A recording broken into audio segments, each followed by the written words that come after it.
Precalculus 2A Day 2 notes. We're going to be looking at modeling with regression equations. We're going to need to be able to take data sets and enter them into calculators. And then we're going to find graphs of best fit. Hopefully back in Algebra 1, you did stuff such as, taking this scatter plot and you had to at least sketch a line that went through the center of your data. And that was your line of best fit introduction. Okay. Well, that's great if it is a set of data that can be modeled by one line. Okay. And you may have linear data, but we might need a different shaped graph to pass through the center of our scatter plot points. Okay, so we're going to need to be able to do this on a calculator. I'm going to try to utilize my online Calculate 84, which will graph my scatter plot, but it won't graph any regression equation except for linear regression. So I'll be able to do part of this with Calculate 84. I want to do part of it with Desmos, and then I'll give you a little resource where you will be able to, if you have a TI 83 or 84, you'll be able to do it on your calculator. Okay, so let's get after this here. This is fun stuff. All right, modeling data using polynomial functions. So we talked about turning points in Day 1 with our notes. Okay, remember, 0 turning points meant that it was a first degree equation. So that is going to be a linear graph. There are no turning points in the line. Okay, there are no bumps, there are no mins or maxes. There is a consistent slope all the way throughout. If there is one turning point, and only one turning point, okay, one turning point, that means it's a second degree polynomial, which second degree is a quadratic. Quadratic. Okay, pardon the handwriting, but that's linear and quadratic, right? 2 turning points. So we have 1 min or max, 2 min or maxes, and then we're going up. So 2 turning points, well, that is a third degree or a cubic function. Okay? And then finally, if we have, let's start up. We'll have 1 turning point, 2 turning points, 3 turning points, okay, 3 turning points and goes up. Well, that is a 4th degree or a quartic.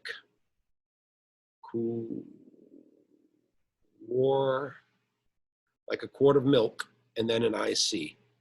Quartic. Okay. All right. So remembering what these turning points give you for the types of functions that they are attributed to will help you figure out which regression equation you're going to use. Okay, so now we're going to go right into example E. The table below shows a town's population over an 8-year period. Year 1 refers to the year 2001. Okay? Now, could you put down 2001, 2002, 2003, 2004, etc.? You could, but that's not how they set it up. So we're going to go with 1 in the year means 2001. Year 2 means 2002 and so on. So 8 means the year 2008. Pretty simple, right? All right, so here is the data year versus population. Now it says create a scatter plot of this data. And then we're going to determine the type of polynomial function that could be used to represent the data. All right, let's do one thing at a time. Let's get the scatter plot. All right, let's see if we can model that with my phone's Calculate 84 app. Okay, so here we have my Calculate 84 on my phone. And I'm going to go to Stat. I'm going to, because it says Edit, I'm going to hit Enter. And now it has these lists. Now, if you have anything in there, you can go through and on each little line, you can hit Delete to get rid of it. So I'm going to have under my L1 or my list number 1, I'm going to have the years. So it was year 1, 2, 3, 4, 5, 6, 7. Whoop. Let's go back up. 7 and 8. That's what I get for going too fast. Okay. Now we're going to go to list 2. So at year 1, or at 2001, it was 5,050. Year 2, it was 5510. Year 3, 5608. Year 4, 5496. Year 5, 5201. Year 6, 5089. Year 7, 5095. And finally, year 8, 5245. Okay. Now, the window, we're used to having, zoom 6, so it's -10 to 10, okay? But look at this data set we just put in here, right? My x's are from 1 to 8. My lowest y value is what, 5,050. And my highest y value is 5,608. So I need to look at my window and make sure that I can get all of these points in my window. Okay, so I go to my window. So we said that my window had year 1 to year 8. So I want 1 to 8 in between my min and my max. So I'm going to go from 0 to 10. Okay, 1 to 8 are contained in 0 to 10. And my little x scale here, that just means what every little increment mark is going to be worth on your calculator. Okay, what every little tick mark on your x-axis. So for the y min, y max, okay, the smallest number was 5050, and my biggest number was 5608. So I want to go lower than 5050, and I want to go higher than 5608. So I'm going to go from 5,000 for my min. Let's go 6,000 for my max. Now, you don't have to do 6,000. You could have gone 5,700. That's higher than 5608. Right? And keep going down. Now, the y scale, well, from 5,000 to 6,000, I don't want a whole ton of tick marks in there. So if I have each one worth 100, then there'll only be 10 of them. Okay. Next thing I want to do, so my window is going to look good. My window will have these dots in it. I need to go to scatter plot, which if you look is right above y equals. So I'm going to go second y equals, and there's my scatter plot. I need to make sure that plot number 1 is on. Okay, so I go to the on, and I'm going to click it here. On, see, it's off. Now I'm going to hit enter. Now it's on. On the phone, it's going to ask you if you want to have, blue or whatever color. Okay, and do we want these squares? Do we want addition symbols? Do we want filled in? Okay, doesn't really matter. I mean, we can keep the little open squares. All right, so now it's saying for my x's, I want list 1, and my y's, I want list 2. That's exactly what I want. So let's graph it and see if we can see our 8 points graph. Okay, not bad. So this was 2001, 2, 3, 4, 5, 2006, 2007, 2008. Okay, this is actually a really nice looking scatter plot that we have here. And now my question is, how many turning points do you see?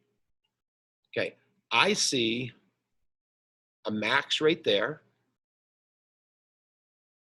and I see a min right here. I see 2 turning points, which tells me that I would like to use, if I want to maybe figure out, what the population will be in between these years, I would want to use a cubic regression. Okay, cubic, 3rd degree, because there's 2 turning points. Right now, as I said, let's pretend that my calculator here can do cubic regression. I would go, for those of you that have your own graphing calculators, do this. Hit stat, then go to the right for calc. Right now, you can see down here, if I were able to do this, cubic regression would be number 6. Right? It won't do a cubic regression for me. Right? It won't do it. It would do a linear one if I wanted to, but I don't want to do a linear regression because I don't think this has 0 turning points. This looks like it has 2 turning points. I want cubic, right? So I'm going to go away from my phone. Okay, so here is one of our classroom TI-84 pluses. I have entered all of our data in. So let's see if I can walk you through this. So I hit stat, go to the right to calculate. Oh, excuse me. We're going to put the scatter plot in first. So stat and then edit. It's already on 1, so I hit enter. Okay, there you can see I've already entered the same data that we just had. And for the window, I've entered same window, 0 to 10 for the X, 5,000 to 6,000 for the Y. I've gone to the stat plot, and I've made sure that my plot 1 is on, and I'm using the little open squares for my plot. If I hit graph, there it is. Okay. So now it says we're going to write the polynomial function to model the data. We've determined that this is going to be cubic. So follow me here. Stat. Now go to calc.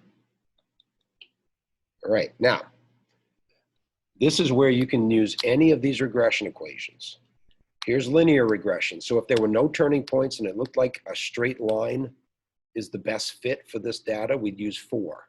Quadratic, 1 turning point, it's an x squared. Cubic, 2 turning points, it's an x cubed. Quartic, 3 turning points, it's an x cubed. Then you've got these other ln regs and exponent and power regs. We're not going to be using those. Power regs we will in the future, but we're not going to use it in this unit. Okay, so we decided this was going to be a cubic regression equation. So we're going to hit 6. I hit enter. All right, so now that we're at store, okay, we're going to store our regression equation. That's what the REGEQ stands for. We're going to store our regression equation in Y1. So watch what we do. We're going to hit vars, and we got to go to Y vars. So, up top, there we go. It's already on function, so we're just going to hit enter. And we want Y1. So what that tells the calculator is, all right, we're going to take L1 is my X's, L2 is my Y's. I want you to give me a cubic function that goes through all of those X, Y ordered pairs, and I want you to take that equation and put it into y1. Okay? And by the way, we already should know what it's going to look like, but we're not going to round any of this. We are just going to go straight for all the decimals. So check this out. I'm going to hit enter. Okay. And boom. One more time. Bang. Okay. So this cubic regression equation is in the form y equals ax cubed plus bx squared plus cx plus d. And they just say, okay, this is what a, b, c, and d are. So if you're going to write this on your paper, your regression equation for those 8 dots that we had is as follows. Y equals 20.0959596 x cubed plus negative 258.593076 x squared plus 1160.120491 x plus 4169.785714. Okay. Now, usually what you would have to do is write all that down and then go to y1 or y equals and then type it all back in again, which can be a pain. Okay, a pain right in the butt. But because we did the store, check it out. I hit y1, it's already there. 20.0959599. Okay. There's no rounding. It just did it. It just put it there. Okay. I'd take my arrow and I'll go to the right, and it shows me that it already put that whole thing in there for me. Okay. Now, how do I know that it goes through the data? Well, hit graph. Check this out. There's my dots. There it goes. Okay. So it goes smoothly through the data, and that is the graph of the equation that we just put in there. So we have done B, write a polynomial function to model the data set. Do not round the coefficients. Okay, we allowed the calculator to copy it into y1, and we've graphed it. Now, C is going to be very simple for us because it says use the model to estimate the population of the town in the year 2012. So if we didn't have the calculator with this already typed into the graph, we'd have to say, okay, that nice big long equation we have, I'm going to substitute 2012 as year 12. So I'm going to substitute 12 for X into every single one of those. So we would be looking at 20.0959599 times 12 cubed plus negative 288.593073 blah, blah, blah, blah, blah, times 12 squared. And you'd have to go through that whole thing. But guess what we have? We have a table. So we're going to hit second graph. There's my table. Yay. Okay. Now I want year 12. So here's another little calculator tip for you. Like this one here happens to start at 184. I don't know what the person was doing that was using this calculator before, but I can get straight to 12. Check this out. I'm going to hit second, and I'm going to hit table set. I'm going to start it at 12. There are other ways to get to 12, but I like this one. I hit enter. Now I can go back to my table, second table. It starts at 12. So that tells me 11,260 is my projected population at year 12 based on that cubic regression equation. Okay. All right. So now C is done. Then the last thing that we want is when does it equal 10,712? There are a couple ways we can do this. Right. What I would like to do is we go back and we look at our graph here. And I want to take Y2 and I want to make a nice horizontal line the line y equals 10,712. So I'm going to type in y equals 10,712. Okay. Let's graph it. See if we can see it. Now, you can't see it. Instead of freaking out, think for just a second. Why can I not see y equals 10,712? And I'll tell you why.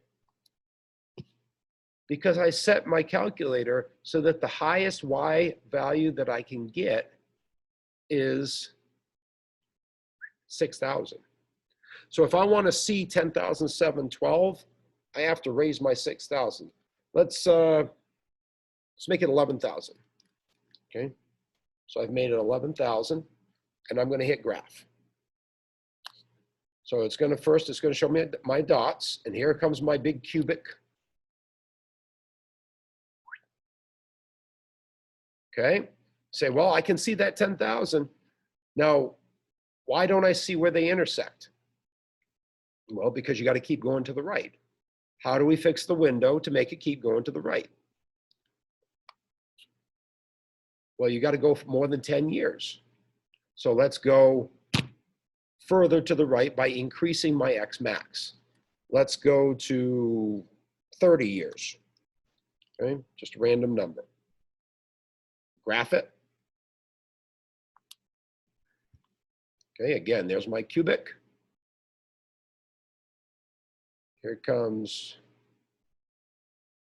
10,712. All right, so now I can see when my projected population is going to be 10,712 based on my cubic. All right, so how do you find an intersection on a calculator?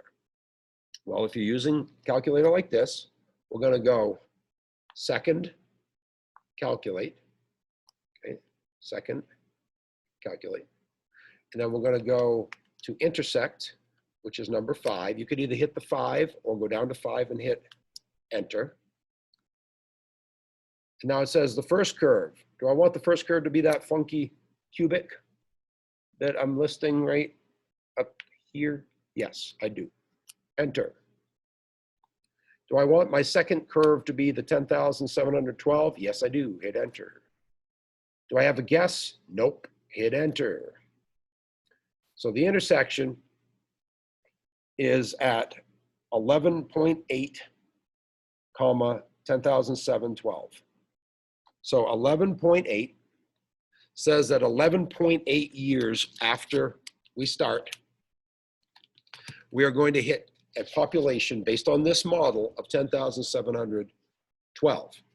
So let me, all right. So we just determined that it's going to take 11.8 years, right? So if year 2000 is 0, 2001 is 1, and 2011 is 11, okay?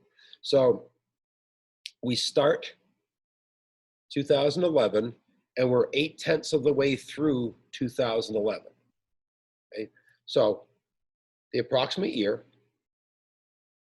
is approximately the year 2011.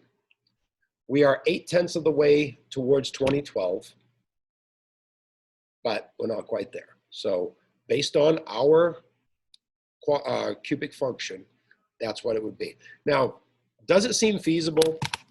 I mean, if you look at that graph, I mean, to me, that does not seem feasible. I mean, let's get out of here just for a second. Yeah, I mean, that does not seem feasible to me. I mean, the data set that we have stays pretty tight to each other, you know, pretty tight in there. And all of a sudden, whew, it goes whew, right up. Well, I mean, the cubic regression that we have is probably very good within these years that they had. And then maybe it's still good for a couple of years later. And then this cubic regression probably isn't that accurate unless all of a sudden there's this gigantic population boost. Okay, all right, I'm rambling. Let's go to our second and last page, and let's see if we can get this done. All right, before I jump into that second page, just wanted to give those of you that have the TI 84s or 83s, this page right here, this is an example of the, how to get a cubic regression.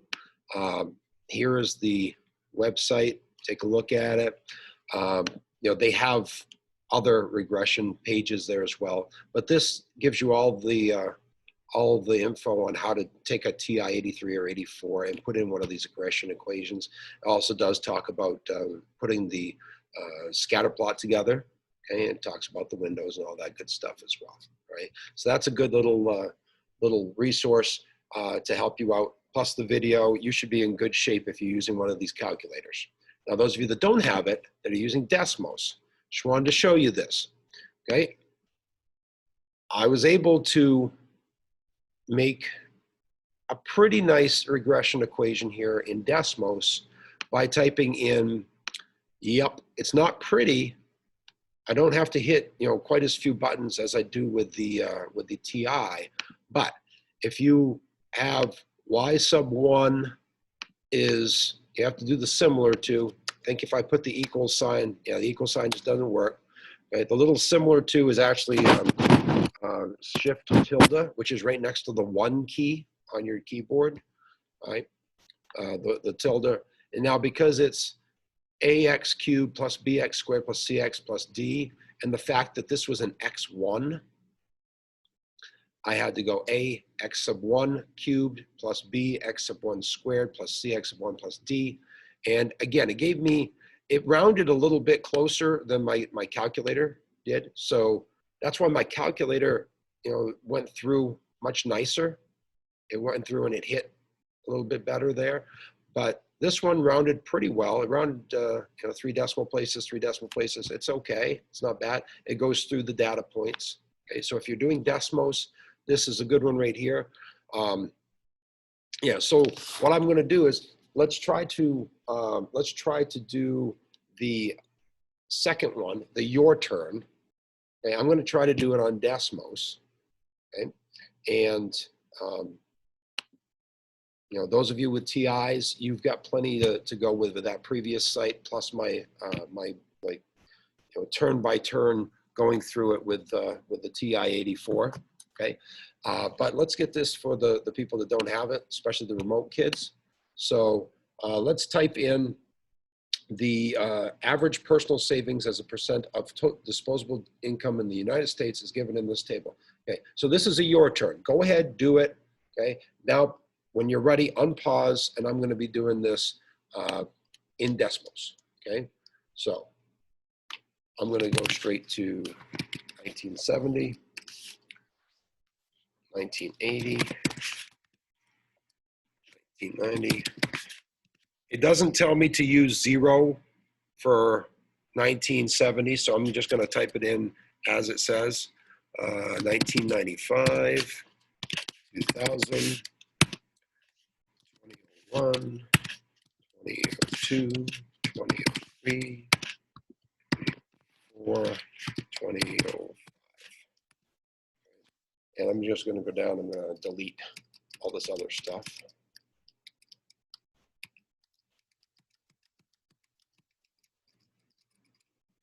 Okay. And now 9.4, 10.0, 7.0, 4.6, 2.3,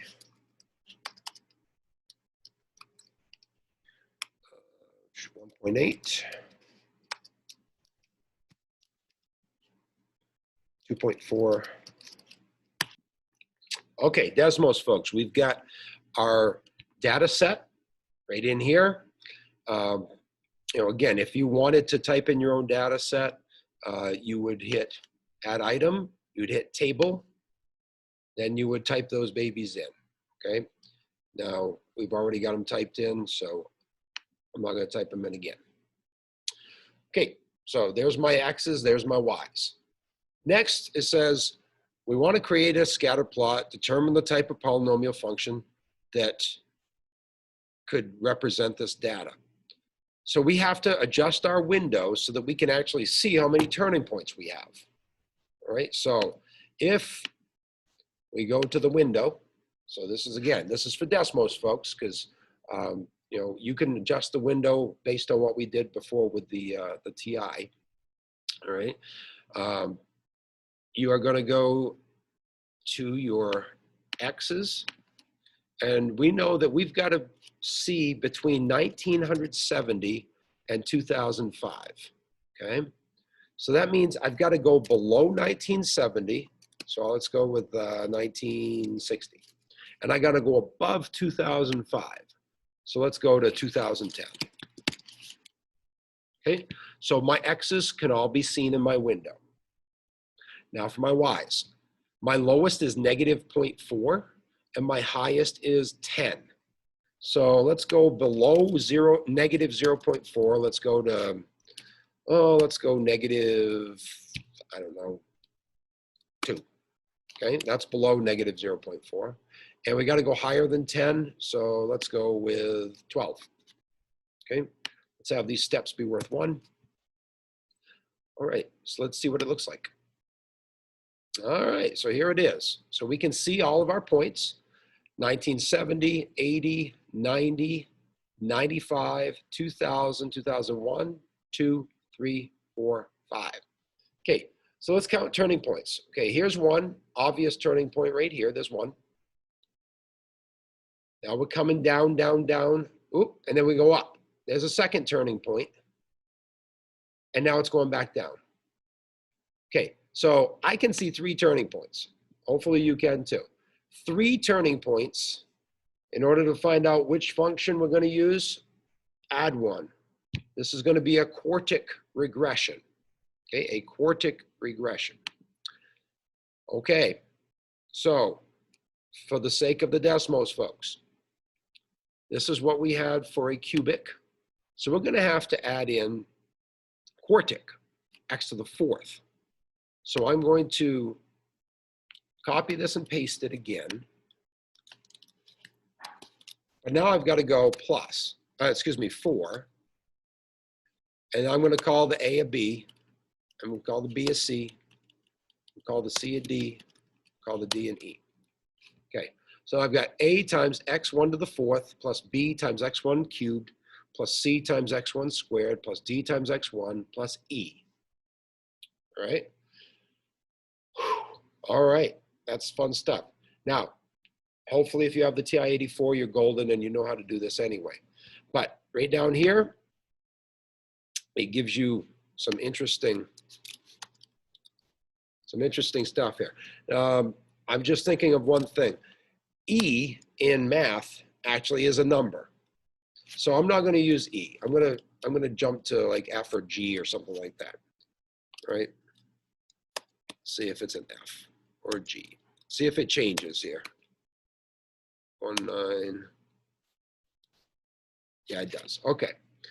So here is my equation.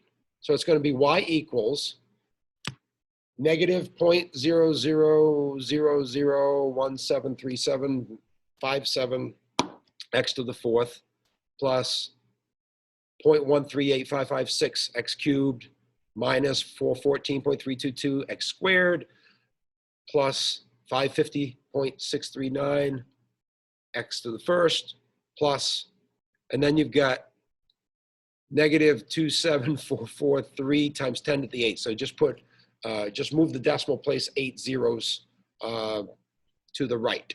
That's going to be a big, big number, right? Let's see if it looks like it goes through our data. Let's graph it. Okay. That is a quartic.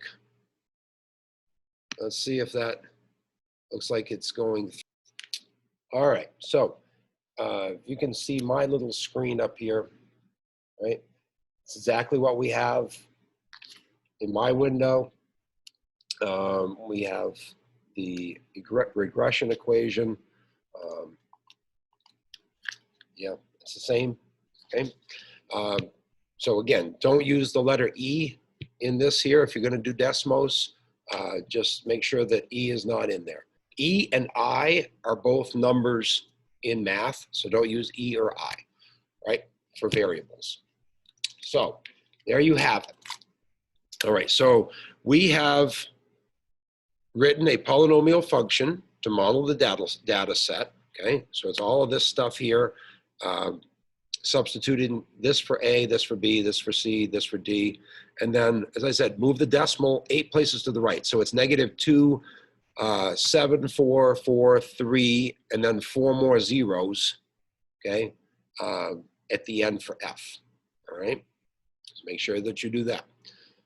Now, finally, it says for C, use the model to represent personal savings in 1993. At 1993, we are looking at right in here. So I would be looking at my table if I have my TI-84, but since I don't, I am going to be going right down my slider here. I'm looking at 1993, and let's get right on the dot, right there. So 1993, we get 5.53. Okay, 5.53. Okay. Easy peasy. So that's the percent savings in 1993. It's 5.53%. And then D says use the model to determine the approximate year where the percent savings was 6.5%. So now we actually want the 6.5. So I'm going to do that. I'm going to type in y equals 6.5%.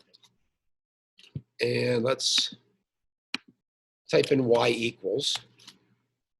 And let's choose different color just to jazz it up a little bit for us. Let's go orange. Okay, so we can see that that intersection's right here. So about halfway through the year 1990, according to this regression curve, we were at 6.5% savings, okay? So the year was 1990, and it was 5/10 of the way through. So halfway through, so we were in June, okay? All right, whew. A lot of stuff. You have no idea how long that just took me to put together, but I hope that those of you that are using the graphing calculator got a lot out of it. Those of you that don't have anything but your computer, that you got enough out of this for Desmos. If this were just linear, you could do the Calculate 84 like we did at the beginning. But if you have questions, reach out, and I hope that you have a fun time with day 2 homework for 2A, and that you're able to enjoy putting these scatter plots together and these graphs. And I'm done. Okay, see ya.